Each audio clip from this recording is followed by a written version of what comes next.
What's going on, YouTube? Hilltown here. Sorry it's been so long since I put out a video. I've had a lot going on. Namely my deck for about the past month. I'll let you take a look at this. I'm doing my deck over in cedar. Right now I'm just doing the planks, and then I'll work on the balusters and the rails.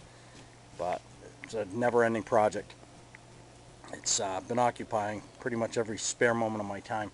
But today I wanted to take a break from that and do horseshoe pits. So I watched a bunch of videos online, looked at a bunch of articles, kind of took ideas from several of them, and take you through the process. Alright guys, we're up in my backyard. As you can tell by the slope, it's not ideal for horseshoes, but it's going to have to do. It's the only area of my yard I don't mind sacrificing for this.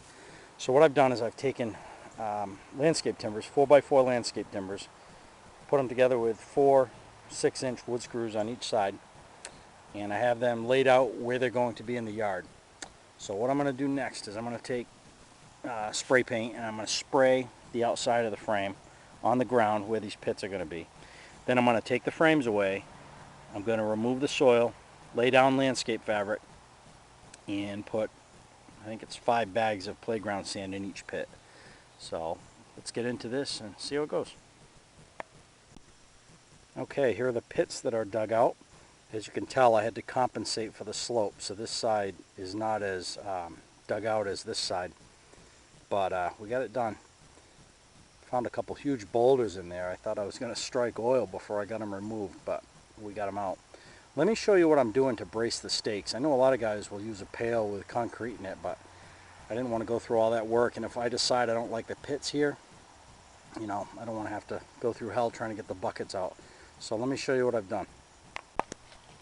Okay, so what I've done is I've taken an old junk piece of 2x6, drilled a 3/4 inch hole in it to accommodate my pin.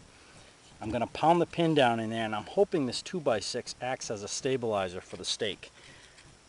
And like I said before, it's going to be a lot easier to remove this in the future if I decide I don't want the pits here. So let's keep on going as daylight permits, and I'll show you the final product. Okay, so what I've done is I buried that 2x4, or 2x6 rather. I laid down this landscape fabric, and now I'm just going to pound the pin in and fill the box with sand. Next step, you dump in your 5 50-pound bags of playground sand, smooth it all around, and it ends up looking like this, the final product. I think the only thing I would change is I would use 4 pounds or 4 bags of sand rather than 5. 5 overdid it a little bit, but it should settle over time. Also, before I put the sand in, I noticed the stake was wobbling around quite a bit, but since I buried it, it's pretty rigid. Thanks for watching. Hopefully you enjoyed this video. We'll talk to you soon.